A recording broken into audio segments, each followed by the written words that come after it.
Akin kasi pagsulat parang panata eh. Sabihin nun, everyday, hindi ako pwedeng hindi humarap sa makinili nung araw. Parang inilalaan ko lagi 1 oras, everyday. Everyday. Pangit, ay tigil ako. Kung okay, nagiging 2 hours and 3 hours a day. In fact, ako, ang feeling ko nga, naiwanan na ako ng panahon eh. Dahil ang dami ng mga manulat na lumilitaw all over. Kaya lang, pagka tumanda ka ang feeling mo matanda ka, wala kang gagawin. Lalo kang tatanda mabilis. Importante yun. Pero kung alam mo matanda ka, kahit na shorter na yung buhay mo, alam mo na pwede ka pa magtrabaho, pwede ka pa maibigay sa mundo mo, bigay mo na lahat. Hanggang di ka na mamatay, kailangan umulat ang isip mo. Ano ba naman ang ipapayo ko sa kanila? Kundi magtrabaho. Trabaho para sa bayan. Lalo na ngayon, napakahirap maging Pilipino. Magandang araw. Nagagalak po kami sa ating episode ngayon ng ating podcast na si Mr. Virgilio Armario, si Rio Alma, ay nagpa-unlock sa atin ng kanyang panahon para makausap tayo tungkol sa kanyang mga pagdinilay at refleksyon sa kanyang pagsusulat at lalo na ngayon sa kanyang pagtanda. So inaasahan natin na ito ay magiging mabunga para sa ating lahat na pareho tayong nagsistruggle sa ating mga issues tungkol sa ating pagtanda. So, Sir Rio Alma, maganda pong umaga. Magandang umaga sa inyo. Maraming pong salamat ulit na pinaunlakan niyo po kami sa oras. Okay lang. So ito po yung pagkakataon natin na mas makilala po kayo ng ating mga takapakinig. Ito po ay isang podcast about senior citizens po. Nagsimula kami mga 2 years ago.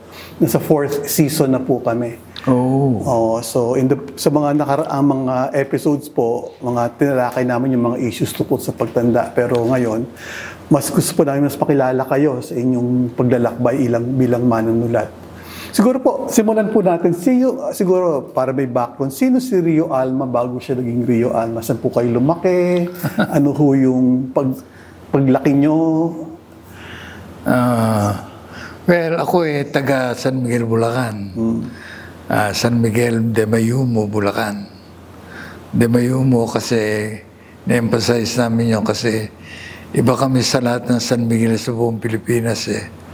Kami yung San Miguel na dati sakop ng Pampanga, tapos napunta lang sa Bulacan.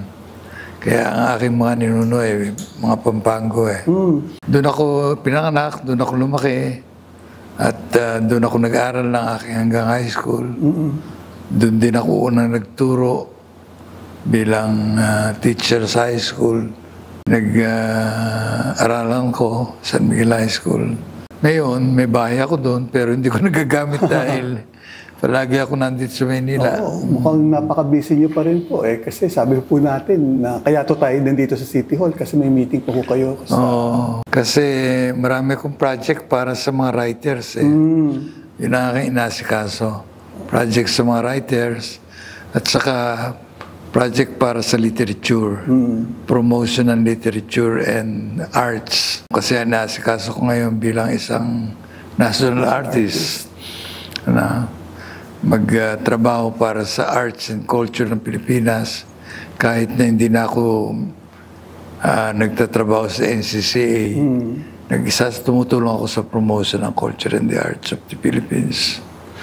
So, ang plano namin dito sa Quezon City, halimbawa, meron kaming pambansang araw ng pagtula na ginagawa dito tuwing November, kapanganakan ni Jose Corazon de Jesus. Kasi gusto kong parangalan si Jose Corazon de Jesus bilang isang pinaka-megastar ng panahon niya Isang superstar ng panitikan nung wala pang mga pelikula na radyo, na television, na numakaw sa oral literature natin. Anyway, gusto namin ang Quezon City maging sentro ng pagtula sa buong Pilipinas. Wow. Hindi lang yun, kundi maging sentro ng literatura at sining. Kaya marami kaming proyekto na inihanda dito. Lalo na ngayon na gusto namin yung isang lugar doon sa circle ng Quezon City ay maging parang auditorium for Jose Corazon de Jesus. Maglalagay kami ng monumento doon. At saka yung mga lugar na, halimbawa, si Emilio Jacinto, isang writer, yung kanyang puntod ngayon nandun sa Himlayang Pilipino. Pinaayos din namin ngayon yun. Dahil si Emilio Jacinto, ang pinaka-model namin ng young writer na revolusyonaryo. Namatay isang revolusyonaryo pero napakahusay sumulat nun. Hindi napapansin iba kasi alam mo ating mga writers sa Pilipino at saka sa ibang katutubong wika, hindi napapansin kasi laging yung sila Rizal, yung mga English writers ang nababasa sa dyaryo at na-picture sa mga ganitong pagkakataon na. Kaya gusto namin si Jose Corazon de Jesus, si Emilio Jacinto, si Andres Bonifacio, si Marcelo Salpilar, si Balagtas. Yan, si Balagtas dami ko na nasulat para i-promote si Balagtas. Gawing parang si Dantes siya ng Pilipinas. Yung bang magkaroon tayo na isang hero na talaga tumula lang, hindi kamukha nila Rizal at nila Bonifacio na may ginawang iba bukod sa pagsusulatan na. Si Balagtas talagang tumula lang Sa magitan ng kanyang tula at saka mga dula na sinulat, nagka-influensya siya hanggang kila Rizal. Si Rizal lalo na ay napaka-daming utang na loob kay Balagtas. Yung kanya mismong No Limitangiri, parang pag pinasa mo mabuti, pattern dun sa Florante at Laura. At saka sa No Limitangiri mismo, ang dami niyang quotation doon from Balagtas. At pinasabi niya kay Piloso Potasio na si Rizal ang pinakadakilang manunulat at palaisip ng Pilipinas. Kayo po, Alma, kailan nyo nung unang natuklasan yung meron kayong kakayanang magsulat? At bakit hindi ko alam nung panahon na yon, bakit na-desisyonan nyo na sa Pilipino kayo magsulat? Hindi ko alam. Basta ang feeling ko lang, kay bata, Mga ilang taon ho kayo, no? bago pa ako mag-aral, napakahilig ko na Talaga? makinig ng mga tulaan doon sa baryo. Marami kasi doon, basta may patay, may tulaan. Kaya pupunta ako kung bata ako, nakikinig ako. And then, minememorize yung kanilang mga tula. And then, tiyempo, nung Hukbalahap movement, merong isang Hukbalahap na nahuli sa Mount Arayat, may sakit na malaria.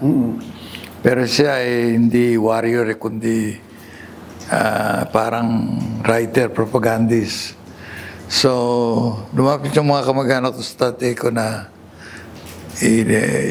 habulin sa kampo.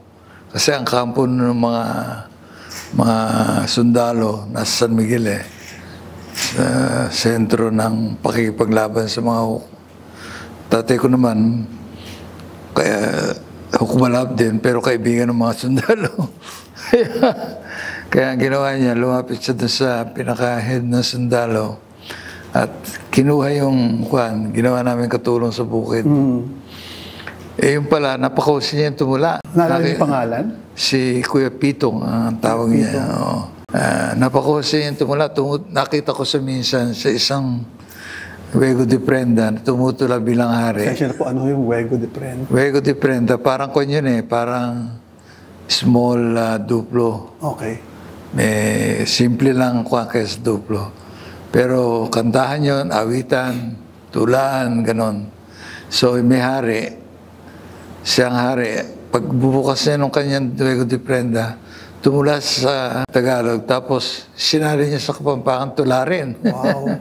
Kaya magmula nun, nahilig ako sa kanya na magpaturo. Kaya siya nagturo sa akin ng rhyme and meter Pumupunta ako sa bukid, pinupuntahan ko siya para paturo lang ako ng Grabe. pagtula sa kanya. Nung ako'y nag-aaral, akala ko bilingual writer ako. Uso ng bilingualism. English saka Filipino. So, sumusulat ako sa English, sumusulat ako sa Filipino. Pero pagdating ko sa iyo, pinakita ko yung English ko. From D. Hindi, ala akong labang kila Notes Karoska na sikat sa English. Oo, English. Panahon na yun. So, sabi ko, ayoko na sumulat. Nagtigil ako ng pagsulat for 4 years. During nung college? Na college ako. Noon na lang, kung isa-minsan, sumusulat ako, pero term paper, o pagawang term paper ng mga kaklase ko. Requirements sa klase. O kaya, nung ako'y 4th year, Ano ang kurso niyo sa UP? political science. Okay. Ayaw ng tatay ko maging manulat ako, kaya gusto niya abogado. Abogado. Oo. Namatay naman siya bago ko mag-graduate, kaya ayun. Blessing in disguise. Naghinto ako sa aking pag-aaral na abogacía. Nagbalik ako sa pagtuturo. Then, dahil sa aking pagtuturo, kailangan ko kumuha ng tawag dito, ng education units. Education units. Kasi AB ako eh. Okay. Wala akong education units para sa high school. So, nagpunta ako sa UE, nag-summer ako doon. Nakilala ko na may mga writers doon. Sa UE. Doon ako napasok ulit sa pagsulat. Naalala niyo ho, ano yung unang akda na bilang manunulat na sinulat niyo? Published or hindi? Nung ako'y high school pa lang, kaya nila ako natuklasan as writer. Dahil hindi ako sumali ako sa mga contest nila, pagbukoy. Sumali ako sa poetry, sumali ako Pero sa Filipino na yung gamit niyong English and Filipino. Nanalo ko sa lahat. Ayun. Kaya biglang, uy, manulat pala ito. So yung advisor ng aming school organ, kinuha ko bigla. Ginawa akong parang guest contributor sa aming school organ. Sinasama ako sa kanyang paglalakad dahil ang girlfriend niya noon, ang boyfriend niya noon, taga Liwayway, writer ng Liwayway, sikat nung araw. Opo. Yun, nagpo-promote sa akin dun sa high school. Pero yun nga, pagdating ko naman sa UP, hindi ako nagsulat na. Hanggang nung 4th year ako, ano ba ito? Meron tinatawag na senior colloquium nung araw eh. Parang 2 units yata yun o 3 units. Basta pwede kang kumuha ng kahit anong subject. So yung barkada namin sa political science, niyaya ko. Kumuha tayo ng Filipino class. So sa Filipino class naman na yun, lumitaw uli yung aking hilig sa pagsulat. Dahil nagkaroon ng contest ng pagsulat ng essay tungkol kay Marcelo Del Pilar, ng UP, English and Filipino. So, ginawa na aming teacher, sumali nga kayo, gumawa kayo ng essay, tingnan natin kung sino pinakamahusay, gagawin natin entry ng klase natin. Siyempre, lumito yung akin na pinakamahusay. So, doon ako unang ginamitan ng pen name na Rio Alma. Talaga? Ilang taong kayo? 4th year college? 4th year college ako. 18, 19. Doon pa lang Rio Alma na ang binigay. Sino nagbansag sa inyo? Yung aking teacher, kasi sabi niya, Saan magaling yun, Rio Alma? Almario. Almario. Pare kasi Plaridel del Pilar. Gawin natin Almario mo, paliktarin mo lang. Grabe, no? Pagkatagal-tagal na panahon hanggang ngayon. Yun nga nag-stick eh. Oo, yun na nag-stick. Nung ako'y na-UE nga, nakilala ko yung editor ng Filipino section sa DONE. Yun ang official organ ng mga estudyante sa UE. Tapos sabi niya, bigyan mo ako ng sample ng mga sinulat mo. So binigyan ko siya ng essay, binigyan ko siya ng short story, binigyan ko siya ng tula. Nagustuhan niya lahat. Tapos sabi niya, lalabas ko lahat ito sa isang issue. Ay, baka ako magalit yung mga estudyante. Parang monopolize ni Almario yan. Lalagyan natin ng pen name, sabi niya. So doon ko ginamit yung Rio Alma sa akin tula. Para hindi ano sa inyo na kayo yon. Tapos yung short story ko, ginamitan ko rin ng pen name. Hindi naman sumikat yung pen name ko na yun. Viernes Abado. Mas magaling Rio Alma. Tama naman yun dumikit sa inyo. Viernes Abado, Virilio S. Almari din yun Okay. Oo. Tapos yung Virilio Almari sa essay. Kaya ngayon, lahat ng prose ko, Virilio Almario, yung aking poetry ay Rio Alma lang. Okay. Kasi hindi, ang pagiging manunulat, hindi naman siya traditional, ay bilang isang pamamaraan ng pamumuhay. At sa anong punto po nagsabi kayo, hindi, pagkatapos ng pag-aaral, magiging manunulat ako. Ganun ho ba yung nangyari? O meron kayo ibang trabaho on the side, nagsusulat kayo? Or full-time writer po kayo? Hindi. Nagtuturo ako sa San Miguel High School. Tuwing Sabado, tuwing Biyernes, Sabado, nandito ako sa Maynila, nag-aaral kuno ako. Tapos, pero nakikibarkada lang ako sa mga writers, nakikipag-inuman. Yung aking pag-aaral naman kinukonsinti ako ng aking mga professor Pagka nakita ko o sige, huwag ka na pumasok. So mahal, yung bahagi ng paghubog sa inyo bilang manunulat, yung pakikipagsalamuhan yung ibang mga writer. Oo, doon ko nakita na kailangan ipaglaban ko yung Pilipino Kasi nakikita ko na pagka nakabarkada kami sa English, parang choppy kami dun Talaga? Oo, iyabang ng mga English writers, yung mga taga-Ateneo. Ako, sila lakaban nun Sila pinlakaba? Oo. Yan. So, sa panahon na yon, kayo lang ho yung bukod-tangi na talagang porsigidong magsulat sa Pilipino? Marami. Marami kayo? Nagkakilala nga kami sa... Merong organisasyon ng Filipino writers sa college, sa Kadipa ng tawag. Kapisanang Diwa at Panitik. Yun, naging presidente ako noon. So yung mga taga-UST, taga-MLQ, taga-UP, taga-Ateneo, nakilala ko yung mga writers. Yung mga mahuhusay sa kanila naging kaibigan ko. Si Rogelio Sicat sa Versatarian, si Rafael Cruz sa Versatarian din. Sa Ateneo sila Lacaba, Perfecto Martin, sila Tony Perez. Sila Tony Perez. Kaya naging eskwela ko sila sa Pilipino. Na ako'y magturo na doon. Pero sa panahon na to, tumutuloy ho kayo sa essay sa kasatula. Meron ho kayo pareho. Oo, kasi nangyari, nung kami tumutula, lagi akong nakikipag-away sa mga matanda. So, naisip ko, bakit kailangan siguro may magpaliwanag sa ginagawa ng mga kabataan? So, kinausap ko yung aking barkada, sino yung gusto sa inyo makipagbakbakan dyan sa mga katandaan natin? Sumulat kayo about our poetry, kako. Paliwanag niyo kung ano yung ating experiment. Walang may gusto. Ako, napilitan akong sumulat. So, nagbukas ako ng isang column, weekly. Saan po? Sa Dawn mismo. Dawn mismo. Yan, sumusulat ako about literature. Kung ano yung nangyayari. Tapos pagka may matanda, binabanatan ko. naging kagalit ko lahat yung matanda. Yan. Sumikat naman ako dahil doon. Okay. May yung pananalisi po na meron kayong poet of modernism and tradition. Paano yung mapaliwanag? Kailangan ko ipaliwanag yung poetry, yung tradition and modernism. Kasi yun ang nangyayari Napakalakas ng tradition ng 1960s.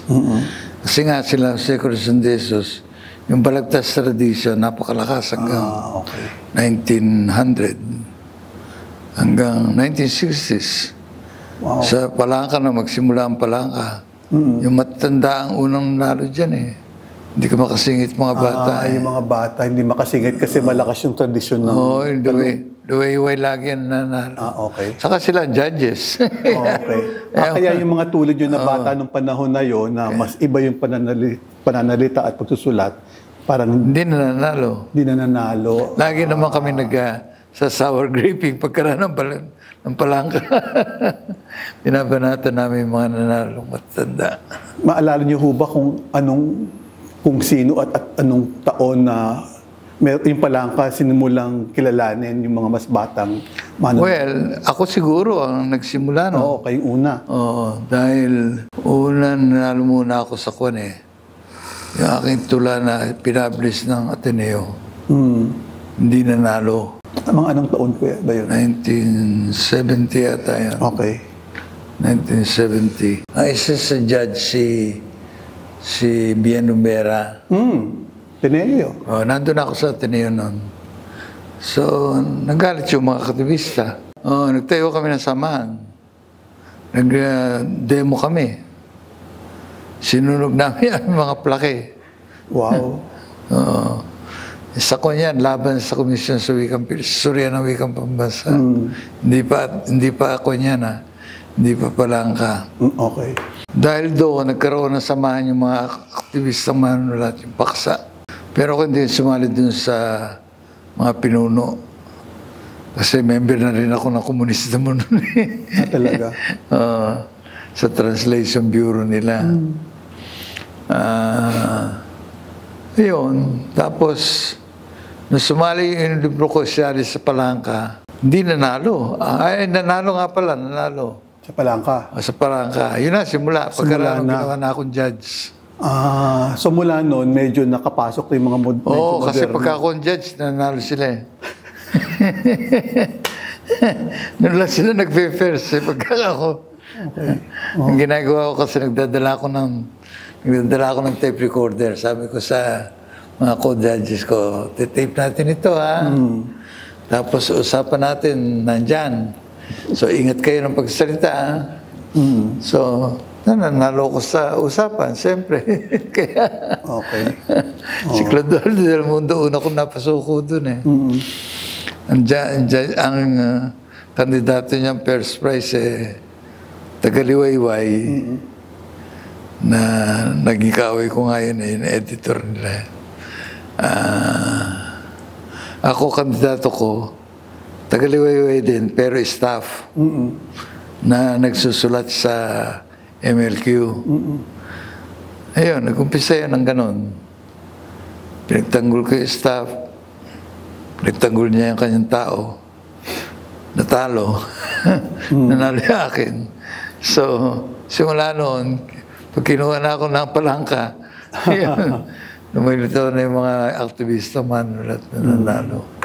Yung ano po, interesado po kami, ano yung pagpaparaan o yung disiplina o yung craft ng panunulat. Kung titingnan po, parang kung meron po nakikinig sa atin na mga gusto maging manunulat, ano ba yung proseso ng pagsusulat para sa inyo? Paano kayo umaabot sa isang punto na meron kayong naisusulat at nailalagay sa papel? Sa akin kasi, ang pagsulat eh, parang panata eh. Liwanag po. Ibig sabihin nun, everyday, hindi ako pwedeng hindi humarap sa makinilya nung araw. Parang inilalaan ko lagi 1 oras, everyday. Everyday. Kahit anong mangyari. Kahit anong mangyari, basta susulat ako.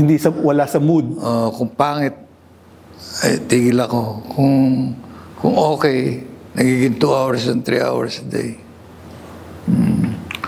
Ngayon, lalo na ngayon, ganun ang ginagawa ko lang. Hanggang ngayon, ha? Ngayon eh, ganun na ang ginagawa ko. Wala na ako ibang magagawa eh.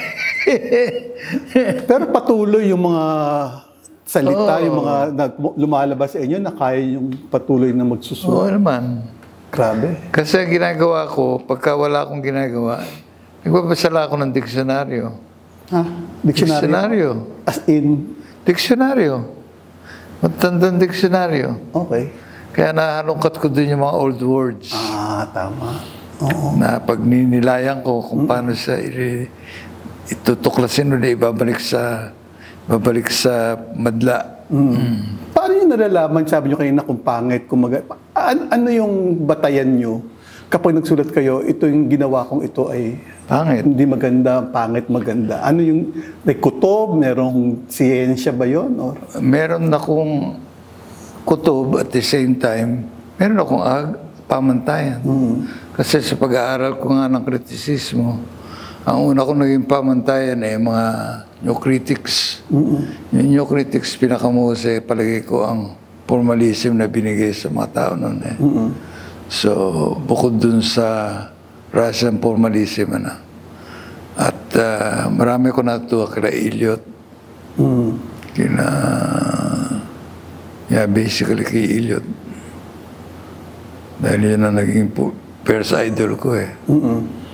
Tapos, basa ko ng mga tula ng mga modern writers, sila Lorca, sila Montale.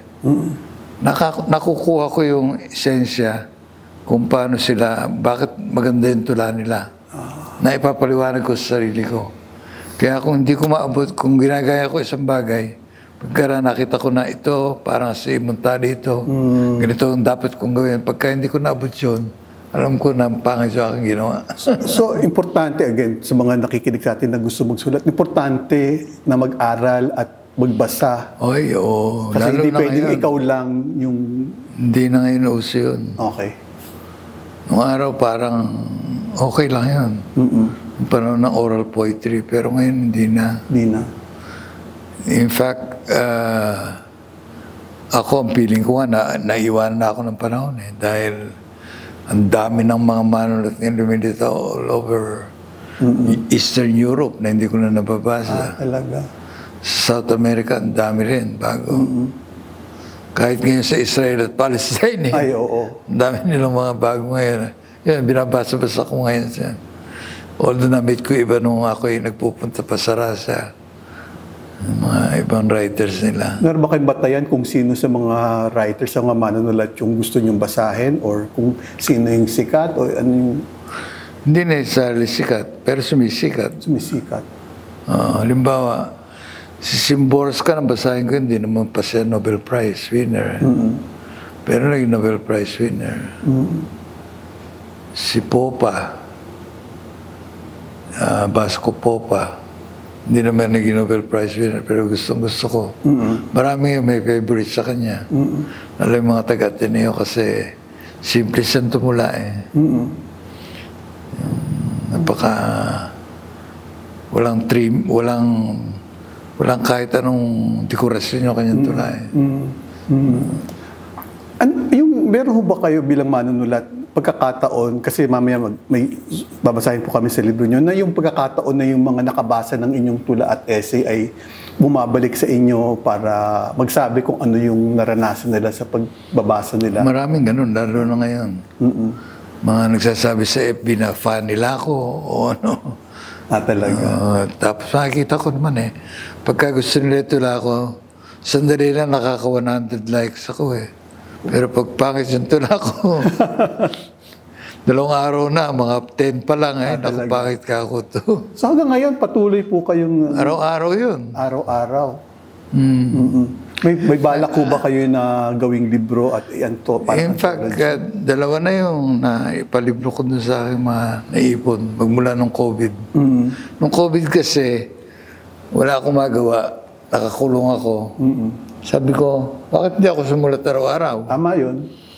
So, ginawa ko araw-araw ngayon. Kuminsan 2 pa, isang araw na ako nababasa.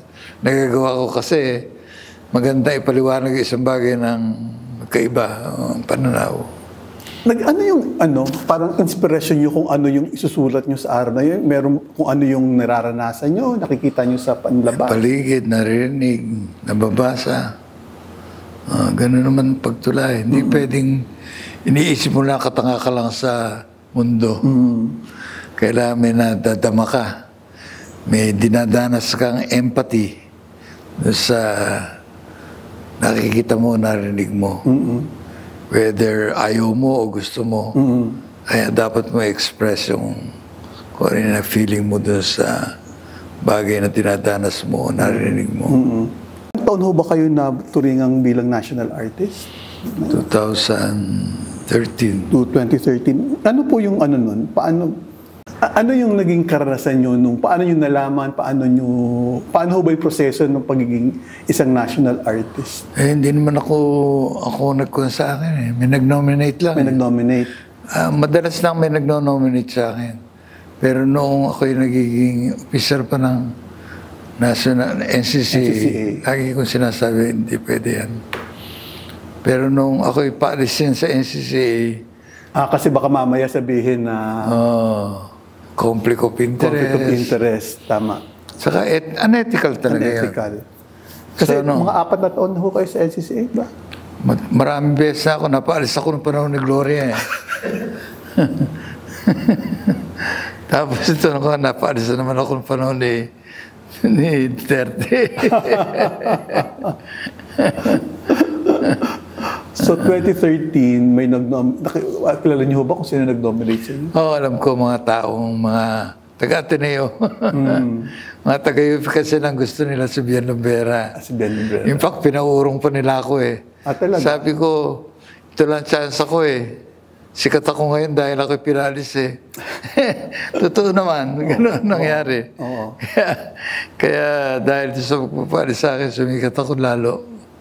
Nakapasa akong madali dun sa mga board. So 2013. Tapos ano yung meron bang nabago nung naging national artist kayo? Kasi sa amin, galing sa malayo from afar, paghanga, pero yung madala po kami makasalamu sa isang national artist. So, Wala naman. Ako lang ang kailangan kong mag-attend ng maraming meetings, maraming launchings, ganyan. Mga imbitasyon magsalita. May bayad kumisan, kung mainam yun. Kung wala, maradalas wala. May prutas lang ibibigay sa'yo, kaya candies. Tapos paano kayo napasok sa mga tulad ng NCCA? Kasi nakailang ano rin po kayo ng mga government agencies. Ano yung, ba't yun naisipan o ba't kayo nayaya sa mga ganong klaseng katungkulan? Wala naman. Hindi ko nga alam eh. Basta dumarating lang sa akin imbitasyon na magsilbi. Tinatanggap ko naman kung kaya ko. Halimbawa, nung ako'y unang magpunta sa NCCA, kaalis ko lang noon as director of the UP Sentro ng Wika dahil parang napapagod ako masyado. Gusto ko magpahinga. So nagpaalam ako kay President. Pinayagan naman ako. So namahinga ako pa. After one naman, ito na imbitasyon sa akin, ilaya na. Gusto ko rin pumunta sa SCC. Dahil inaaway sa mga taga-SCC. Talaga? Awayin din ka ako kunyan eh. Sige, so, sama-sama na lang tayo, sabi niya. Okay. Ayun. So, tinanggap ko yung SCCA. Executive Director niya ako.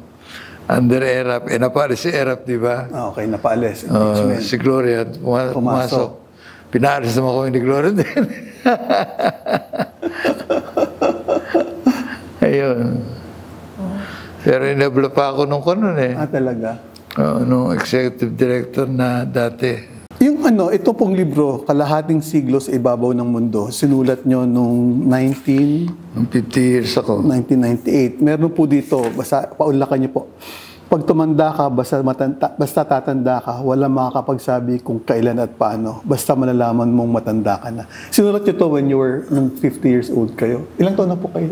Ngayon, 81. 81. May nabago ba sa mga pananaw niyo dito? Wala naman. Ganun pa rin. Oo.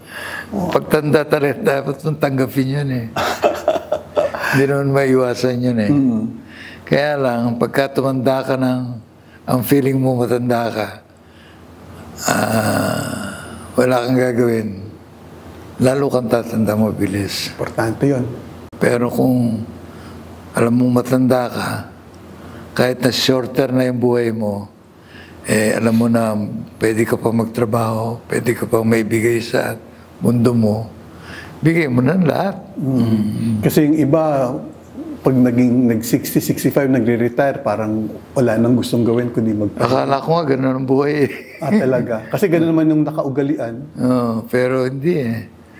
Lalo ako na sa challenge sa mga trabaho eh. Dami dumarating kasi yung trabaho. Saka nakakaisip ako ng bagay na dapat gawin. Yun, kailangan kong gawin. Halimbawa yung pagturangan yun sa social media. Hindi ko dati ginagawa yan. Busit na busit ako sa social media. Kaya ito rin ginawa ko, sumali na lang ako. Pero ano ho yung mga nagiging hamon or balakid mula nung tumatanda kayo kasi dito may binanggit kayo about tungkol sa mga sakit, mga physical, parang nagiging hadlang ho ba yan sa inyong pagsusulat o mga gawin? Hindi naman sa pagsusulat kasi kahit anong bagay, basta nakaupo ako, okay na eh. Pero yung aking mobility, nakaka-apekto siyempre sa aking pagtanggap ng mga imbitasyon. Meron akong mga lugar na dapat puntahan ko, hindi ko mapuntahan dahil hindi kaya ng katawan ko. O kaya mga trips na hindi ko pupuntahan dahil may sakit ako, gano'n. Saka, mahina na memorya ko eh. Talaga? Napansin ko eh. Parang hindi naman Hindi, marami ako nakakalimutan na. Halimbawa, tao. Kahit kilala ko, pagka matagal kong di nakita, nawawala sa akin, isip ko anong pangalan niya. Pero nakikilala nyo? Nakikilala ko yung mukha niya. Hindi mo lang alam yung pangalan? Nakakalimutan ko yung pangalan. Pangalan nakakalimutan ko. Mga numero, pangalan, yan ang problema. Yung ano ho ba, ulit, sa pagsusulat, meron ho bang nabago mula nung habang tumatanda kayo sa kakayanan, sa paano kayo magsulat? May nabago ba sa hulma ng pagsusulat ninyo ngayong, kung ihahambing noong bata pa kayo? Nung bata ako, marami akong sinusulat na puro eksperimento eh. Puro? Eksperimento. Eksperimento. Na eksperimento for the sake of experimenting. Okay. Yun eh, yung kahit di ka maintindihan, okay lang yan. Pero ngayon, hindi ko na pwedeng gawin yun eh. Parang gusto ko ngayon. Nag-experiment nga ako kung paano kung sasabihin yung bagay na pinaka-masalimot sa isang paraang napakasimple. Yun ang pinaka-problema ko ngayon. Kasi gusto ko nga ngayon, maintindihan ako at maibalik ko yung pagtula sa puso ng mga tao. Nawala kasi Kasi naging napakahirap intindihin ng poetry. Totoo. Kaya yung mga tao, tutuwa lang sa'yo, pero hindi ko naman naintindihan. Hindi ka naman naintindihan. Kaya yung hamon na gawing simple, yung isang bagay sa pamamagitan ng inyong pagsusulat. So pinag-aaralan ko ngayon mga stroke nila Balagtas, nila Jose Orazundesos, ni Benigno Ramos. Yun ang mga sikat ng araw eh. Saka si Benigno Ramos, nakaipon siya ng mga tao na sumama sa kanya sa rebellion eh, Sakdal movement eh. Makata lang yun. Si Jose Orazundesos can gather thousands of people in theater, kahit nagbabayad. Dahil sikat siya. Ganun kakuha yung kanyang, ganun kahusay yung kanilang rapport with the audience nung araw. Nawala yan during the modernist period. Dahil yung mga Makata natin, katulad nila, yan, yung mga Lakaba brothers. Buti si Lakaba na Jose, mas naintindihan, kaya gusto ng mga tao si Jose. Pero si Eman, di ba intindihan sinulat nun eh. So, importante sa pagsusulat na kilalanin din yung saan nanggagaling yung mga magbabasa na, kasi minsan ang tingin very esoteric yung writing na gusto mo pag bata ka. Okay. Maging esoteric ka kasi ibig sabihin nun, educated ka. Avant-garde. Avant-garde. Oo. At saka nagbabasa ka ng malalim na philosophy. Kahit wala namang philosophy doon. Okay. So medyo egocentric ng konti yung gano'n.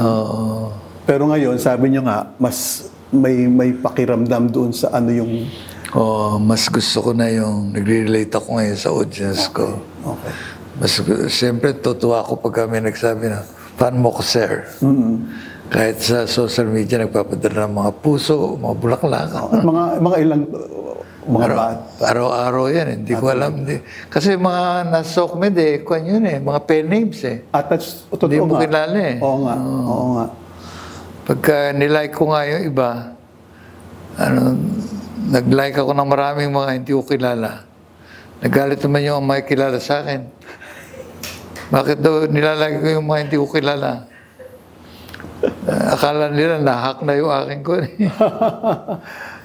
So, anong platform nyo ngayon? Facebook, Instagram? Facebook. Facebook, oo. Meron akong Facebook. Meron akong Rio Alma. Tapos may Virgilio Almario. Tapos may dyaryo kami, yung Pilipino ngayon. Doon ako sumusulat ng mga columns on literature.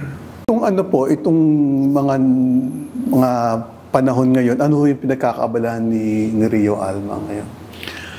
Magsulat ng magsulat, magbasa ng mga libro, lalo na sa history. Talaga? Yun ang aking binabasa, history. Kasi maraming baluktot sa ating kasaysayan eh. Kailangan isaayos. Yung mga napaka-bias ng ating mga history books. Kahit sa Gonzalo, nakita ko yung bias niya. Kaibigan ko yan. Yan ang aking isa sa mga kaibigang nagtanggol sa akin noong araw. Pero nakita ko rin yung kanyang mga kahinaan bilang historian. Prejudice niya. Sa tingin niyo ba na hamon na ngayon yung kaugalian ng mga kabataang magbasa? Kasi social media, parang hindi ko alam kung... Hindi nga nagbabasa yung mga social media eh. Kaya ang dami doon mga errors. Talaga? Mga fake. Nga, ang hirap ng hindi nila maintindihan kung ano ang fake, anong hindi. Hindi lang yun. Talagang iba nagpepeke. Nagpepeke, oo. Sinasadya. Lalo na iba ngayon, pati history, binabaroktot eh. Totoo. Meron pa lumito ngayon na isang legend na Indo araw Visayas headed by Indian Majapahit something. Kumalat yun eh. Buti yung mga historians maagap. Tinira kagad. Sabi ko, ako sumingit lang eh. Saan yung nabasa ito? Wala na sumagot. Talaga. Oo.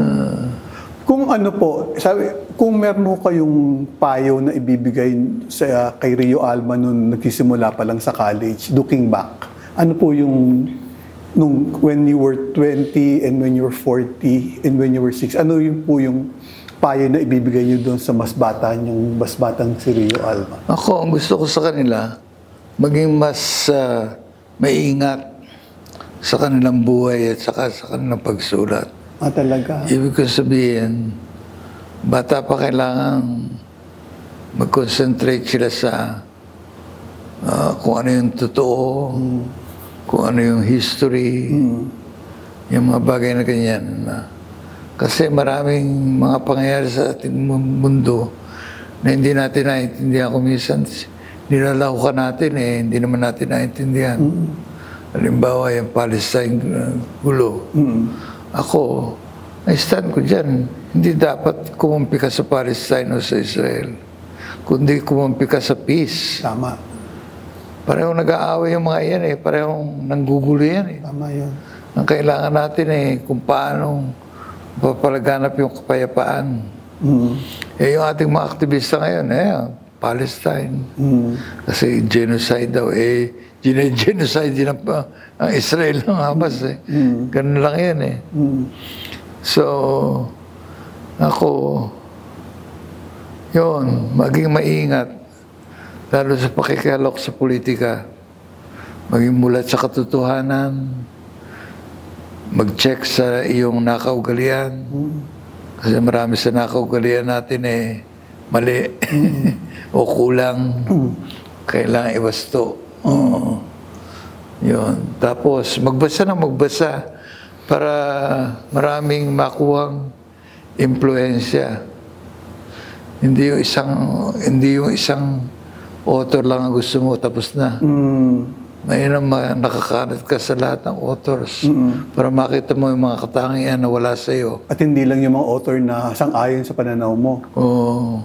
Kasi maraming nasayang sa aking buhay Talaga? Dahil nga hindi ko alam kung anong gagawin ko. Wala akong professor man lang magtuturo sa akin.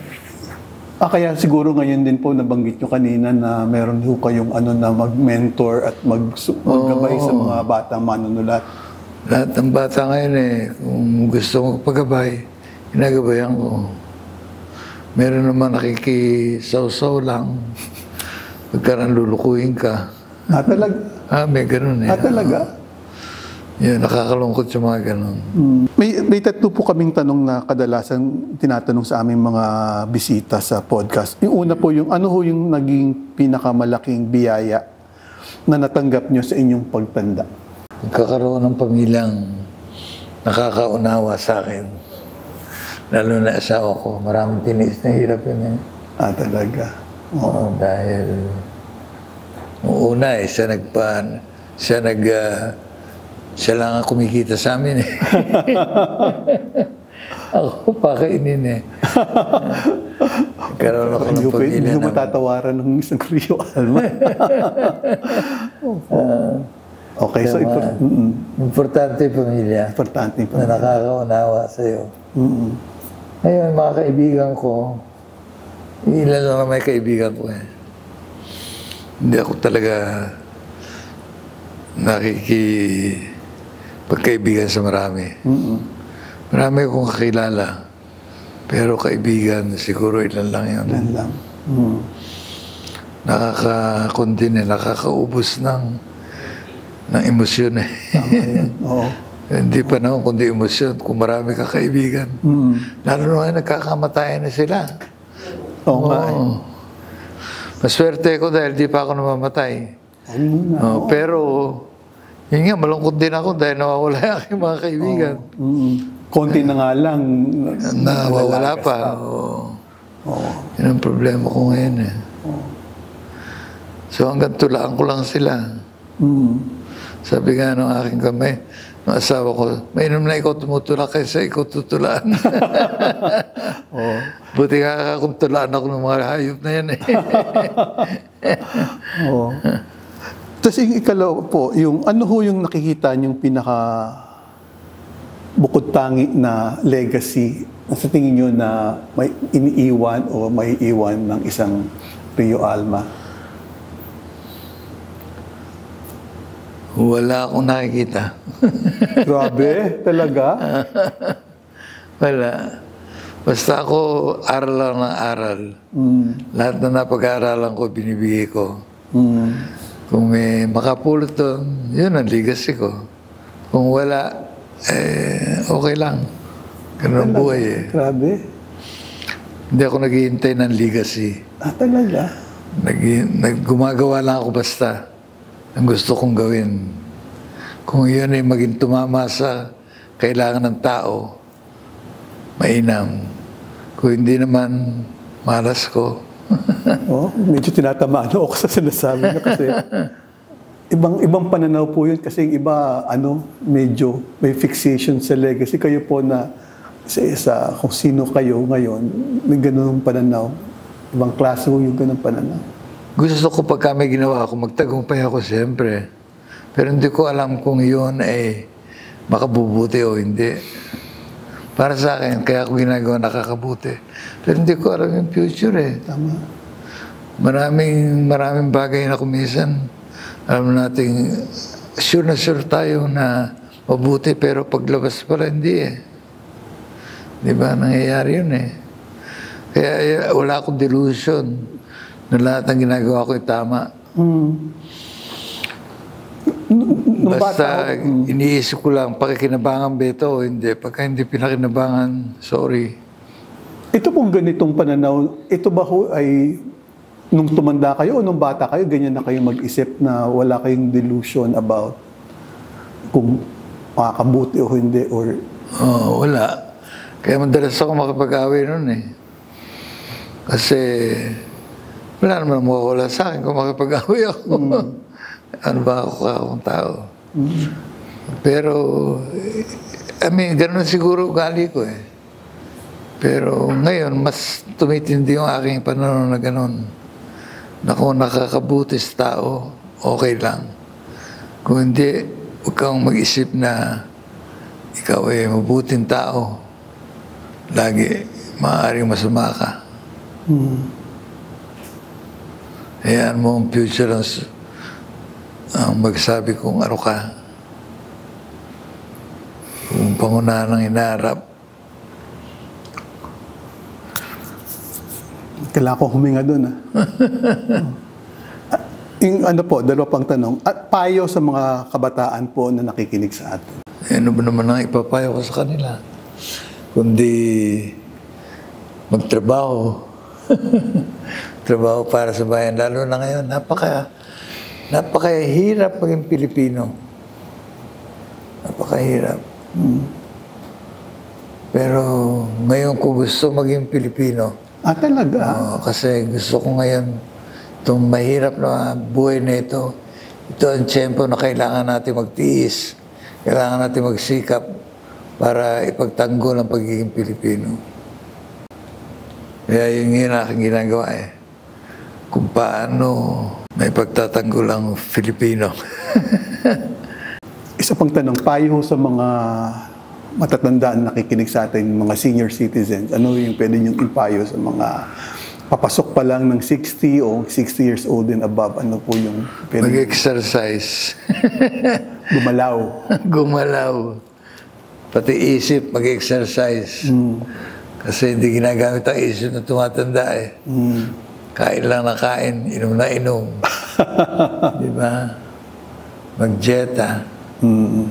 Magbasa pa. Kung kaya magbasa. Marami naman paraan para paularin ang isip Hanggang di ka na mamatay, kailangan umulad ang isip mo. Pag hindi, wala, magiging tuod ka.